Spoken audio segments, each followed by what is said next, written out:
Hello dear students, this is Akshata Kirpekar and I welcome you to my YouTube channel.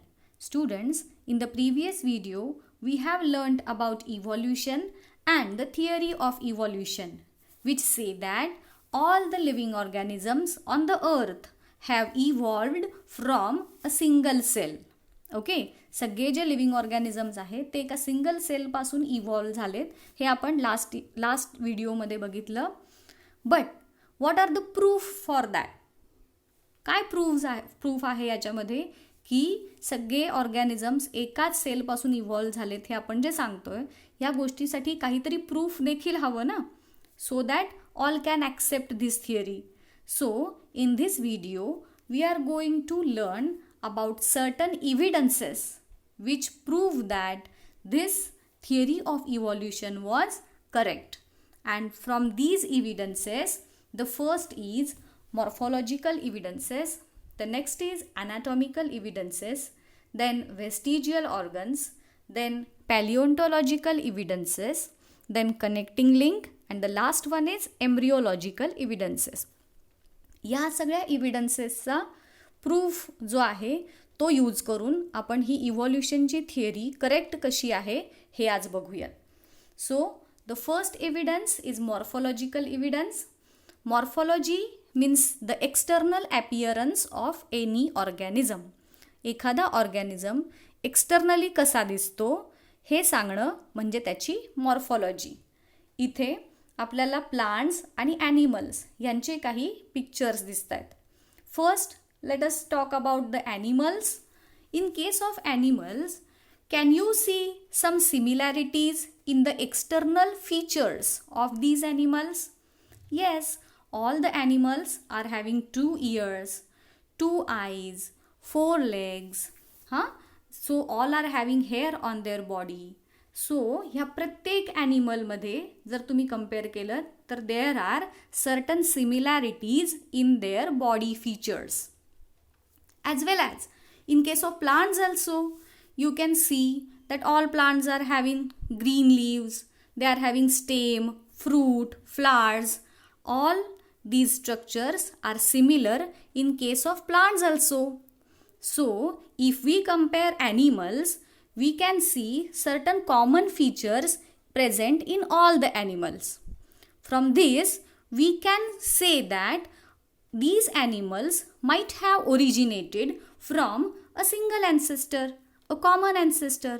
ह्या सगळ्यांचे ज्या अर्थी external features same आहेत त्या अर्थी ह्या सगळ्या ॲनिमल्सचा जो ॲन्सेस्टर आहे तो एकच आहे असं आपण सांगू शकतो. प्लांट्सच्या बाबतीत पण सेम. जर सगळ्या प्लांट्समध्ये सेम ऑर्गन्स प्रेझेंट असतील, सेम बॉडी पार्ट्स प्रेझेंट असतील तर याचा देखील अर्थ असाच होतो ना की all the plants have evolved from the same ancestor. So these are the first evidences, that is morphological evidences which prove that depending on the external features of the organism, the plants and animals have originated from one common ancestor. Okay, now next is anatomical evidences. What is anatomy? Anatomy is the internal structure of an organism. Morphology म्हणजे external feature, तसंच anatomy म्हणजे internal structure. Okay, now let us see about the anatomical evidences. Here in this picture you can see different organs of different animals. जसं की इथे human hand आहे, 4 leg of cat आहे, flipper म्हणजेच पर ज्याला म्हणतो आपण, व्हेलचे फ्लिपर्स आहेत आणि 4 लिम्स ऑफ बॅट. जर ह्या सगळ्या ऑर्गन्सचे एक्सटर्नल फीचर्स जर आपण बघितले, ह्युमन हँड, कॅटचा लेग, व्हेलचे पर आणि बॅटचे जे विंग्ज आहेत, ह्यांच्यामध्ये काही एक्सटर्नल फीचरमध्ये सिमिलॅरिटी दिसते का? नो. प्रत्येक स्ट्रक्चर एक्सटर्नली वेगवेगळं आहे, इजंट इट? मगाशी कसं एक्सटर्नल स्ट्रक्चरमध्ये सिमिलॅरिटी होत्या, इथं एक्सटर्नल स्ट्रक्चर्स टोटली डिफरंट आहेत. As well as their functions are also different. The functions which human hand can perform will not be performed by a whale. जे function human hand perform करतोय तेच function व्हेलचे fins perform करणार आहेत का? No. Means ह्या सगळ्या ऑर्गन्सचे external features as well as functions हे टोटली डिफरंट आहेत. There is no similarity in between the structure and functions. But if you compare the anatomy, that is the internal structure of these organisms, you will find certain similarities. Yes, if you see the skeleton of all these animals, you will see that there is radius and ulna bone which is present in all the 4 skeletons. Radius and ulna हे जे bone आहेत आपल्या हँडमध्ये असणारे, जे 4 हँडचा जो part येतो तिथे असणारे हे बोन्स आहेत. तर अशा प्रकारचे सेम बोन्स हे कॅट, व्हेल, बॅट ह्या सगळ्यांच्यामध्ये दिसून येतात. म्हणजेच जरी स्ट्रक्चर, एक्सटर्नल स्ट्रक्चर आणि फंक्शन जरी डिफरंट असले तरीसुद्धा या सगळ्यांचं ॲनाटॉमी ही सेम आहे, की ज्याच्यावरून आपण असं म्हणू शकतो की ह्या सगळ्या ॲनिमल्सचा ओरिजिन हा कॉमन आहे, की they all have evolved from one common ancestor. Okay, so this is the anatomical evidence. Now next is the vestigial organs. We have discussed about vestigial organs in the previous video also. What are vestigial organs? These are the useless organs. Useless म्हणजे आपल्या बॉडीमध्ये तर present आहेत, but they do not perform any specific function in the body. Okay, अशा ऑर्गन्सना म्हणायचं व्हेस्टिजियल organs. आता हे जे स्ट्रक्चर्स आहेत ते इतर काही ॲनिमल्समध्ये फंक्शनल असू शकतात अँड लॅटर ऑन काही इव्हॉल्युशनच्या कोर्समध्ये they become non functional in the other species. आलं लक्षात की आपले जे ॲन्सेस्टर्स आहेत यांच्यामध्ये हे जे ऑर्गन्स आहेत ते फंक्शनल असू शकतात आणि इव्हॉल्युशनमध्ये हळूहळू इव्हॉल्युशनच्या प्रोसेसमध्ये ते युजलेस झालेले असतात. आता जे हार्मफुल स्ट्रक्चर्स आहेत they structure degenerate as per the natural selection. Natural सिलेक्शनची जी डार्विनची थिअरी आहे, according to that nature decides ना, नेचर डिसाइड करतो की which organisms are going to survive and which organisms are going to die. मग कोणते ऑर्गॅनिझम सर्वाईव्ह होणार की ज्यांच्यामध्ये युजफुल व्हेरिएशन्स आहेत. चेंजिंग एन्व्हायरमेंटनुसार जे ऑर्गॅनिझम्स स्वतःमध्ये युजफुल व्हेरिएशन्स घडवून आणतात ते सर्वाईव्ह होणार आणि ज्यांच्यामध्ये हार्मफुल ऑर युजलेस व्हेरिएशन्स असतील ते ॲनिमल्स डाय होणार according to the theory of natural selection. But ह्या प्रोसेसला सुद्धा मिलियन्स ऑफ इयर्सचा टाईम स्पॅन लागणार आहे हे लक्षात असू देत. ही प्रोसेस काही सेव्हरल जनरेशन्समध्ये होणारी अशी नाही. या प्रोसेसला सुद्धा खूप साऱ्या इयर्सचा टाईम स्पॅन हा जावा लागतो and then the modification in the organs take place. आलं लक्षात. व्हेस्टिजियल ऑर्गन्स हे ज्या ऑर्गॅनिझम्समध्ये प्रेझेंट आहेत त्यांच्यामध्ये ते प्रिव्हियसली फंक्शनल असतात आणि इव्हॉल्युशनमध्ये त्यांचा यूज हळूहळू कमी होत जातो आणि त्या कमी कमी होत गेलेल्या यूजमुळे ते ऑर्गन्स फंक्शनलेस बनतात. बट त्यांना त्या ॲनिमलच्या बॉडीमधून व्हॅनिश व्हायला हा खूप मोठा टाईम स्पॅन जावा लागतो. जरी ते फंक्शनलेस असले तरी देखील ते त्या बॉडीमध्ये दिसतात, बट ते पूर्णपणे त्या बॉडीमधून जाण्यासाठी खूप मोठा टाईम पिरियड जावा लागतो. असेच काही व्हेस्टिजियल ऑर्गन्स आपण ह्युमन्समध्ये असणारे बघूयात. The first one is appendix. Appendix तुम्हाला सगळ्यांना माहिती आहे. It is the small outgrowth of the large intestine. अगदी छोटीशी आउटग्रोथ आहे आणि ते एकदम छोट्याशा वर्मसारखं दिसतं आणि म्हणून अपेंडिक्सला व्हर्मीफॉर्म अपेंडिक्स असं पण म्हणतात. इट इज द आउटग्रोथ की जिथं स्मॉल इंटेस्टाईन सुरू होतं आणि लार्ज इंटेस्टाईन स्मॉल इंटेस्टाईन जिथं संपतं आणि लार्ज इंटेस्टाईन जिथं सुरू होतं त्या जंक्शनला असतं हे अपेंडिक्स. तर ह्याचं फंक्शन काय? तर presently this appendix does not perform any function in the human body. आपल्या बॉडीमध्ये ते आता काहीच फंक्शन परफॉर्म करत नाही. काही सायंटिस्टचं असं मत आहे की it stores good bacteria for the digestion process. आपल्या डायजेशनच्या प्रोसेससाठी जे गुड बॅक्टेरियाची रिक्वायरमेंट असते त्यांचं स्टोरेज हे ह्या वर्मीफॉर्म अपेंडिक्समध्ये केलं जातं असं काही सायंटिस्टचं मत आहे. बट ॲट सच स्पेसिफिक असं फंक्शन हे काही परफॉर्म करत नाही. बट हे जे अपेंडिक्स आहे हे आपल्यामध्ये जरी फंक्शनल नसलं तरी बाकीचे जे रुमिनंट्स आहेत, जे ग्रास इटर्स आपण म्हणू, त्या ॲनिमल्समध्ये हे अपेंडिक्स फुल्ली फंक्शनल आहे. मग आपल्यामध्ये नॉन फंक्शनल आहे, त्यांच्यामध्ये फंक्शनल आहे. मग त्याच्यामध्ये काय कोरिलेशन सांगता येईल? तर त्यातलं कोरिलेशन असं सांगता येईल, जेव्हा आपले ॲन्सेस्टर्स रॉ फूड खात होते, जेव्हा अग्नीचा शोध लागलेला नव्हता, दॅट टाईम आवर ॲन्सेस्टर वर cooking didn't cooking the food using fire. They were using raw food. And at that time, for the digestion of cellulose, जे प्लांट्समध्ये प्रेझेंट असतं सेल्युलोज, ते पचायला खूप हेवी असतं आणि त्याच्या डायजेशनसाठी म्हणून हे अपेंडिक्स त्यांच्यामध्ये फंक्शनल होतं. ओके. नंतर जसा जसा अग्नीचा शोध लागला मग ते लोक फूड कुक करून खाऊ लागले आणि त्यामुळं अपेंडिक्सचं फंक्शन हळूहळू काय होऊ लागलं, कमी कमी होऊ लागलं. बट आता ते इव्हॉल्युशनच्या प्रोसेस थ्रू जात आहे. म्हणजे जरी फंक्शन कमी झालं असलं तरी ते पूर्णपणे आपल्या बॉडीमधून निघून जाण्यासाठी काही अजूनही हजारो वर्षांचा टाईम स्पॅन हा लागू शकतो. म्हणजेच इथून पुढच्या काही 1000 जनरेशन्स ज्या असतील त्यांच्यामध्ये मे बी हे अपेंडिक्स हे आपल्या बॉडीमधून निघून पण गेलेलं असू शकतं. आलं लक्षात? हे पहिलं vestigial organ. Now next is ear pinna muscles. तुम्ही फर्स्ट डायग्राममध्ये बघताय की आपल्या कानाजवळचे जे मसल्स आहेत, those are called as ear pinna muscles, की जे कानाच्या मूव्हमेंटसाठी रिस्पॉन्सिबल असतात. ओके. काही ॲनिमल्स तुम्ही आजूबाजूला बघताय, ते ॲनिमल्स कान हलवतात. ओके. जसं की काऊ, मंकी, कुत्री जे असतील ते ॲनिमल्स आपण आजूबाजूला बघतो, ते सगळे ॲनिमल्स हे त्यांचे कान हलवू शकतात because of these muscles. But we humans do not move our ear. आपण मात्र असे प्रकारे कान हलवतो का? नाही हलवत. So though these muscles are present, they are non functional in case of humans. Now next are tail bone.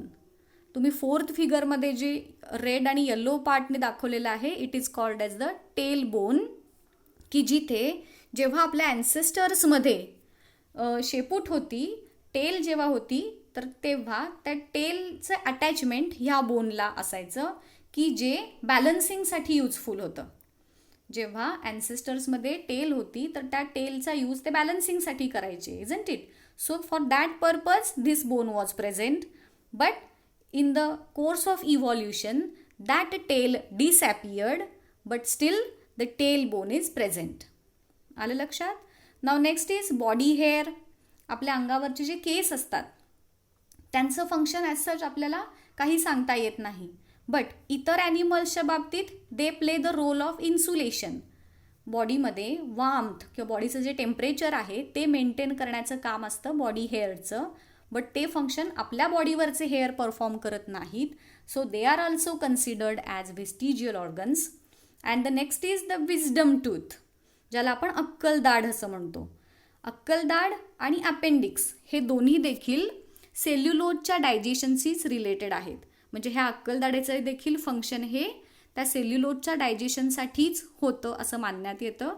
So these are the vestigial organs which are present in humans, which are at this time non-functional, but in our ancestors they were functional, and in course of evolution they may be get vanished from our body.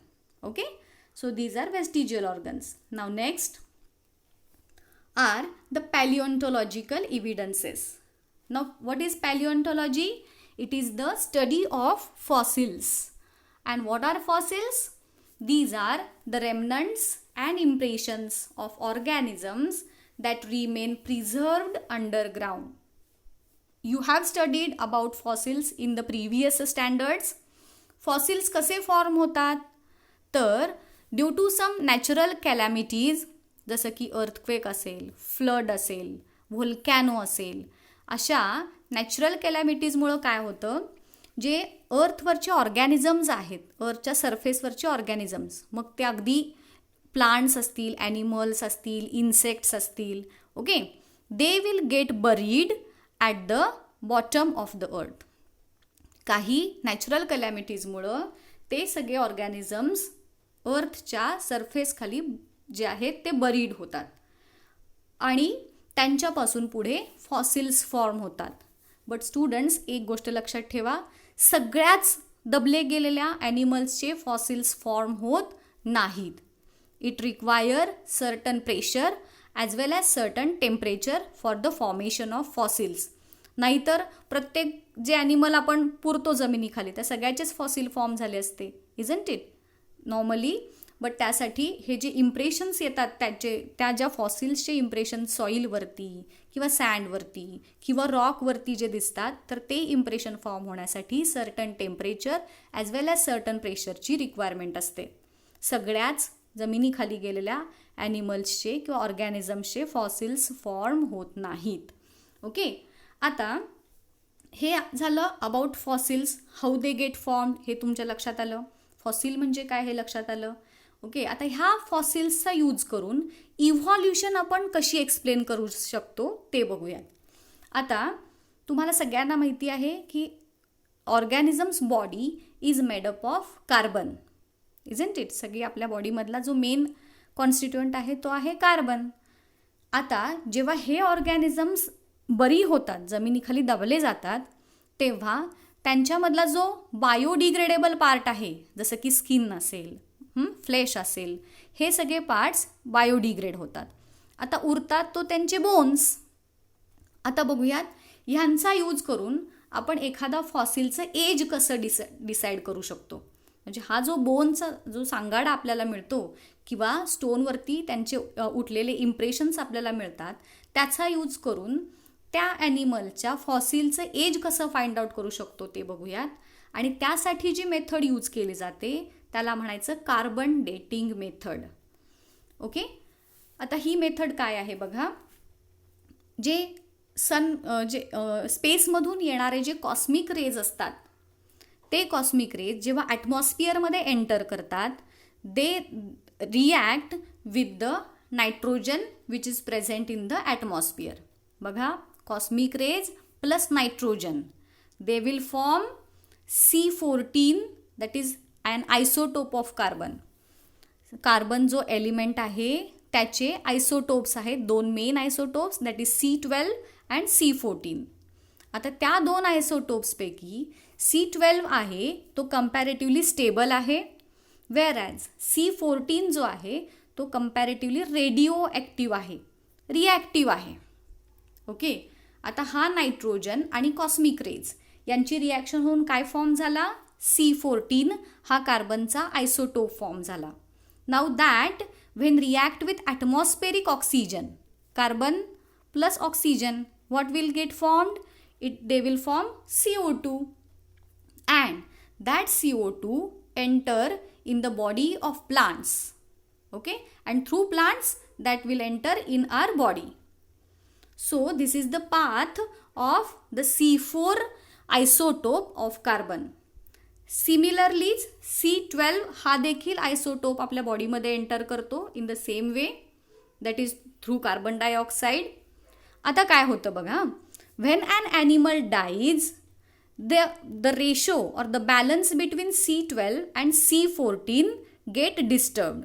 जेव्हा तो animal जिवंत असतो तेव्हा ह्या दोघांच्यामध्ये एक specific असा balance असतो. Animal मेल्यानंतर मात्र तो जो C14 आहे तो रेडिओ ॲक्टिव्ह असतो आणि त्याचं कन्झम्पशन हळूहळू थांबतं आणि त्याचं डीके चालू होतो, त्याची अमाऊंट जी आहे ती कमी कमी व्हायला चालू होते. आलं लक्षात. डेथ होईपर्यंत म्हणजे जिवंत असताना दोघांच्यामध्ये एक स्पेसिफिक बॅलन्स दिसेल. ॲनिमल मेल्यानंतर C14चं प्रमाण कमी कमी होणार, व्हेअरॅज C12 मात्र स्टेबल राहणार. मग आता ह्याच्यावरून आपण काय कन्क्लूड करू शकतो की जेवढा ॲनिमल आधी मेलेला असेल तेवढं, त्याची डेथ जेवढी आधी झालेली असेल तेवढा त्याच्यामध्ये असणारा C14चं प्रमाण कमी असणार. ओके, सो C12 आणि C14 यांच्यामध्ये असलेला जो काही रेशो आहे त्याच्यावरून आपण त्या फॉसिलचं एज डिसाईड करू शकतो. आलं लक्षात? रिसेंटली मेलेले जे ॲनिमल्स असतील त्यांच्यामध्ये C14चं प्रमाण जास्त असणार. जे ॲनिमल्स खूप आधी मेलेले असतील त्यांच्यामधलं C14चं प्रमाण कमी असणार.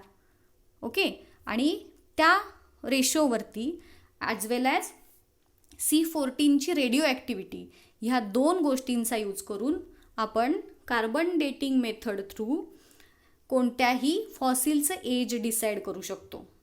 आणि ही कार्बन डेटिंग मेथड जी आहे it was developed by scientist Willard Libby. आलं लक्षात? कार्बन डेटिंग मेथड सगळ्यांना समजली. नाव next is fossil as a proof of evolution. आतापर्यंत आपण फॉसिल कशी फॉर्म होते बघितलं.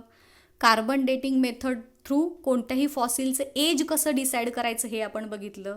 आता बघा इथे ह्या पिक्चरमध्ये तुम्हाला दिसतंय की स्पेसिफिक लेयरला स्पेसिफिक ऑर्गॅनिझम्सचे फॉसिल्स आहेत असं इथं त्यांनी दाखवलं आहे. आता ह्यातले जे सगळ्यात डीपली लोकेटेड फॉसिल्स आहेत ते ऑब्व्हियसली सगळ्यात आधी अस्तित्वात असणारे ॲनिमल्स असणार आहेत. आणि जे सगळ्यात वरती असणार आहेत अप्पर सरफेसजवळ ते रिसेंट ॲनिमल्सचे फॉसिल्स असणार आहेत. बरोबर? जे सगळ्यात बेसला आहेत ते जुने असणार आहेत आणि रिसेंट असणार आहेत ते नवीन फॉर्म झालेले असणार आहेत. त्यानुसार या डायग्रॅममध्ये बघा सगळ्यात बेसला कोणत्या ॲनिमल्सचे फॉसिल दिसत आहेत तर सगळे ॲक्वॅटिक ॲनिमल्स आहेत.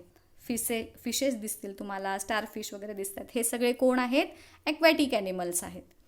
त्याच्यानंतरच्या लेअरमध्ये ॲम्फिबियन्स आणि रेप्टाईल्स दिसत आहेत. ओके, आणि त्यानंतर सगळ्यात वरती दिसत आहेत बर्ड्स, मॅमल्स एट्सेट्रा. आणि हे फॉसिल्स ज्या ॲनिमल्सचे ज्या डेप्थवरती सापडलेत त्या डेप्थवरून आपण इव्हॉल्युशनचा सिक्वेन्स सांगू शकतो. तो काय सांगणार की सगळ्यात बेसला कोणते ॲनिमल्स आहेत? ॲक्वॅटिक. इट मीन्स सगळ्यात आधी फॉर्म झालेले ॲनिमल्स ॲक्वॅटिक आहेत. त्यांच्यावरती ॲम्फिबिया आणि रेप्टिलिया आहेत. म्हणजे ॲक्वॅटिक ॲनिमल्स नंतर ॲम्फिबियन्स फॉर्म झाले, मग रेप्टाईल्स फॉर्म झाले. आलं लक्षात? And then mammals, birds get formed. So from this sequence of fossils we can conclude that the invertebrates give origin to vertebrates. आधी इनव्हर्टिब्रेट्स फॉर्म झाले म्हणजे ज्यांच्यामध्ये पाठीचा कणा नाही असे animals, and then vertebrates got evolved from those. So this is the paleontological evidences. Okay, now next is the connecting link. What is connecting link? These are some plants or animals that show morphological character by which they can be related to 2 different groups of organisms. असे plants और animals की जे त्यांचे morphological character म्हणजे त्यांचे body features हे 2 वेगवेगळ्या ग्रुप्सशी similarity दाखवणाऱ्या आहेत. आता हे समजण्यासाठी थोडंसं तुम्हाला मी एक चार्ट दाखवते की ज्याच्यामध्ये इथे तुम्हाला ॲनिमल्सचं क्लासिफिकेशनचा हा चार्ट दिसून येईल. आपण 9thमध्ये प्लांटचं क्लासिफिकेशन शिकलो होतो. सगळ्यात आधी kingdom Monera, then Protista, then Fungi शिकलो होतो आणि देन प्लांटे. हे काय होता? It was a sequence of evolution. सगळ्यात आधी एकदम सिम्पल प्लांट्स, मग त्यांच्यामध्ये स्ट्रक्चर्स हळूहळू मॉडिफाय होत गेले अँड देन कॉम्प्लेक्स प्लांट्स जे आहेत ते फॉर्म झाले. इन द सेम वे ॲनिमल्समध्ये पण सिम्पल टू कॉम्प्लेक्स असं इव्हॉल्युशन झालं. त्यापैकी हे जे इनव्हर्टिब्रेट्स आहेत ज्यांच्यामध्ये पाठीचा कणा नाही असे ऑर्गॅनिझम्स त्यांचं हे क्लासिफिकेशन आहे. त्यातला सगळ्यात पहिला जो फायलम आहे तो पोरिफेरा. हे सगळे फायलम्स आपण पुढे 6th टॉपिकमध्ये बघणार आहोत ह्याच S2च्या. आता इथे फक्त तुम्हाला 2 वेगवेगळे ग्रुपचे कॅरेक्टर म्हणजे काय हे समजण्यासाठी हा चार्ट दाखवत आहे. ओके, पहिला फायलम आहे पोरिफेरा की जे एकदम सिम्पल स्ट्रक्चर असणारे ॲनिमल्स आहेत. त्यांच्यानंतर येतात निडारिया, त्यानंतर Platyhelminthes, Aschelminthes, Annelida, Arthropoda, Mollusca, Echinodermata आणि प्रोटोकॉर्डेटा अँड देन कॉर्डेट्स येतात की ज्यांच्यामध्ये पाठीचा कणा असणारे ॲनिमल्स. आता हा जर तुम्ही 1 to 8 हा सिक्वेन्स बघितला तर हा सिक्वेन्स आहे इव्हॉल्युशनचा. म्हणजे आधी पोरिफेरा फायलममधले ऑर्गॅनिझम्स फॉर्म झाले, मग त्यांच्यापेक्षा जास्त कॉम्प्लेक्स स्ट्रक्चर असणारे निडारियामधले ॲनिमल्स फॉर्म झाले. ह्या प्रत्येक फायलममध्ये असणाऱ्या ॲनिमल्सचे बॉडी फीचर्स हे स्पेसिफिक असे आहेत. म्हणजे पोरिफेरा फायलम घेतला तर पोर असणारे ॲनिमल. ॲनेलिडा म्हटलं की अर्थवर्म आठवला पाहिजे, ज्याच्यामध्ये सेगमेंटेड बॉडी असते. आर्थ्रोपोडा म्हटले की जॉईंटेड अपेंडेजेस. हा इव्हॉल्युशनचा सिक्वेन्स आहे, हे लक्षात घ्या. ओके, आता हे लक्षात आल्यानंतर तुम्हाला पुढचं लक्षात ठेवायला एकदम इझी जाईल. हा सिक्वेन्स लक्षात आला. आता बघूयात आपण कनेक्टिंग लिंक म्हणजे काय. कनेक्टिंग लिंक म्हणजे काय सांगितलं, अशा प्रकारे 2 ग्रुपमधल्या कॅरेक्टर्सचं कॉम्बिनेशन जे दाखवतात त्यांना म्हणायचं कनेक्टिंग लिंक. जसं मी तुम्हाला आता सांगितलं, प्रत्येक फायलमचे ठराविक असे फीचर्स आहेत. मग हे कनेक्टिंग लिंक असणारे ॲनिमल्स काय दाखवतात की ह्या दोघांचेही फीचर्स दाखवतात की जे आपल्याला काय सांगणार आहेत, ह्या फायलमपासून पुढचा फायलम ओरिजिनेट झाला. ओके, आता बघू 1 by 1. पहिलं कनेक्टिंग लिंकचं एक्झाम्पल आहे पेरिपॅटस. हा पेरिपॅटस जनरली आपल्या इथे जे डॅम्प प्लेसेस असतात, जिथे शेड असते, जास्त ऊन नसतं, मॉइस्ट प्लेसेस जे असतात तिथं दिसून येणारा, ज्याला आपण वेल्वेट वर्म्स असं देखील म्हटलं जातं. आता हा जो पेरिपॅटस आहे, it is connecting link between Annelida and Arthropoda. आता ह्या चार्टमध्ये बघा, ॲनेलिडाचे कॅरेक्टर्स वेगळे आहेत. त्याचे एक्झाम्पल आहे अर्थवर्म. आर्थ्रोपोडामध्ये स्पायडर, कॉक्रोच ह्यासारखे ॲनिमल्स येतात. दोघांचेही कॅरेक्टर्स टोटली वेगळे असतात. आता इथं मात्र हा पेरिपॅटस जो आहे तो काही कॅरेक्टर्स ॲनेलिडाचे पण दाखवतो आणि काही कॅरेक्टर्स आर्थ्रोपोडाचे पण दाखवतो. ओके, हे खूप महत्त्वाचं आहे. जे इथं तुम्हाला लिहिलेलं दिसतंय हे सगळंच्या सगळं तुम्हाला लक्षात ठेवायचं आहे आणि ते लक्षात ठेवण्याची मी ट्रिक सांगते बघा. ॲनेलिड कॅरेक्टर्स काय काय आहेत. ॲनेलिड म्हटलं की अर्थवर्म आठवायचा. आता अर्थवर्मची बॉडी कशी असते, सेगमेंट असतात. येस, सो ॲनेलिड कॅरेक्टर काय आहेत ह्याच्यात, सेगमेंटेड बॉडी, थिन क्युटिकल म्हणजे बॉडीवरचं जे लेअर असतो, एक मेम्ब्रेन असतं पातळ, तर त्यांचं थिन क्युटिकल असतं. आणि पॅरापोडिया लाईक ऑर्गन्स. पॅरापोडिया म्हणजे छोटेसे पायासारखे स्ट्रक्चर. आता इथे त्याचे पायासारखे जे बाजूला दिसत आहेत तुम्हाला आउटग्रोथ, ते पॅरापोडियासारखे स्ट्रक्चर आहेत. तुम्ही सगळ्यांनी गोम बघितली आहे, तर त्या गोमला कसे पाय असतात छोटे कडेला, तशा प्रकारचे पॅरापोडिया असतात. सो ह्या पेरिपॅटसमध्ये देखील त्या प्रकारचे पॅरापोडियासारखे ऑर्गन्स दिसून येतात. हे ॲनेलिडाचे कॅरेक्टर झाले.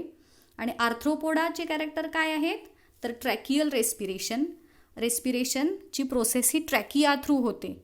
पाईपलाईन असते, विंड पाईपसारखं ज्याला आपण म्हणतो, विंड पाईप म्हणजे ट्रॅकिया. सो त्याच्या थ्रू रेस्पिरेशन होतं आणि ओपन सर्क्युलेशन असतं.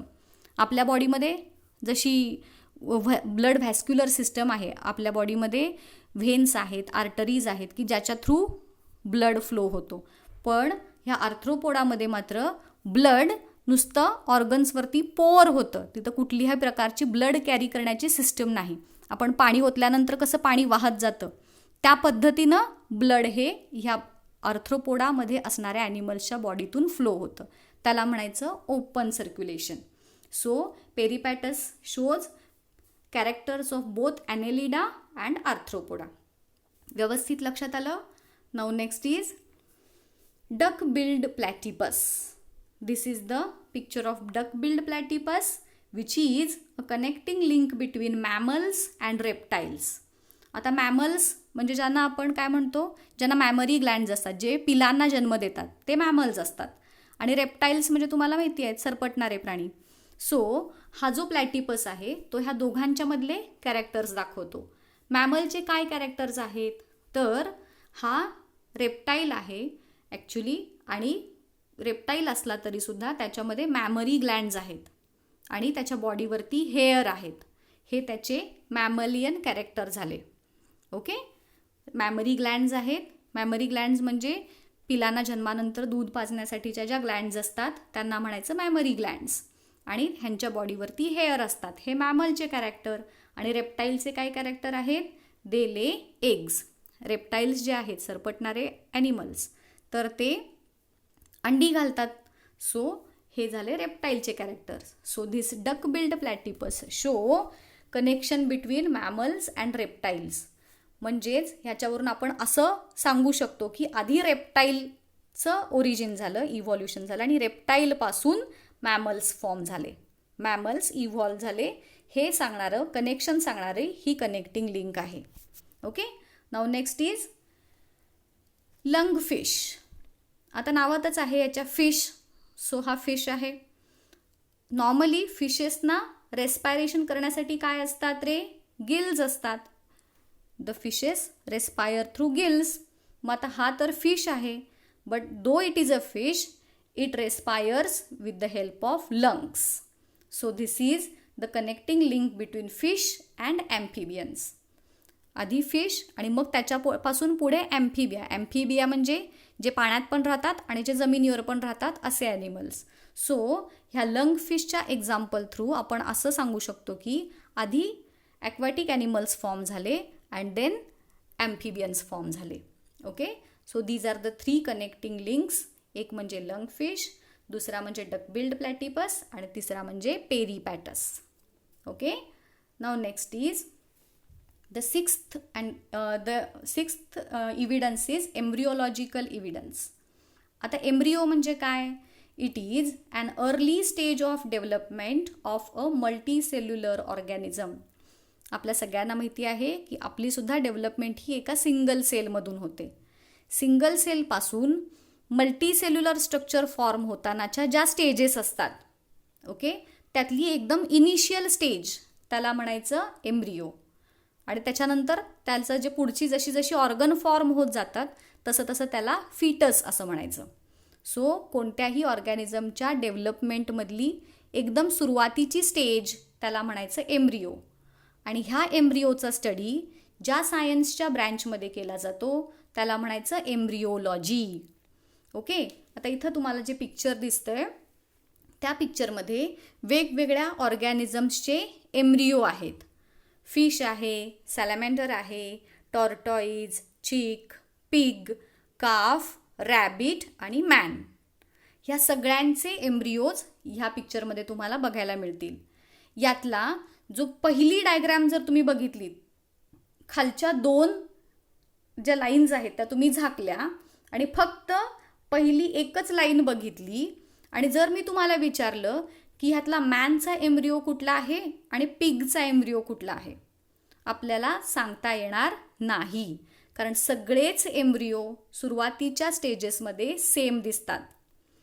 जसं जसं पुढे पुढे त्यांची डेव्हलपमेंट होत जाते तसं तसं ऑर्गन्स जसे फॉर्म होत जातील त्यानंतर मग हे व्हेरिएशन दिसतं. आणि मग सगळ्यात शेवटी मात्र तुम्ही ओळखू शकताय, सगळ्यात शेवटच्या लाईनमध्ये त्यांची जशी डेव्हलपमेंट पुढं पुढं होते मग आपण ओळखू शकतो की कुठला रॅबिटचा आहे, कुठला पिगचा आहे, कुठला टॉर्टॉईजचा आहे. Isn't it? But the beginning स्टेजेसमध्ये मात्र आपण कोणाचाही एम्ब्रिओ हा डिफरन्शिएट करू शकत नाही. याचाच अर्थ काय की ह्या सगळ्या ॲनिमल्सचा ओरिजिन अगेन सेम आहे. हे सगळे ॲनिमल्स एका कॉमन ॲन्सेस्टरपासून इव्हॉल्व झालेत हे सांगणारा हा आणि एक महत्त्वाचा इव्हिडन्स आहे. म्हणजेच आपण आणि हे सगळे ॲनिमल्स जे आहेत ते एका कॉमन ॲन्सेस्टरपासून इव्हॉल्व झालेलो आहोत. Okay. So these are the 6 evidences for the theory of evolution. Now in the next lecture, in the next video, we are going to learn about the Darwin's theory of natural selection, then Lamarckism, and after that speciation. Till then, goodbye.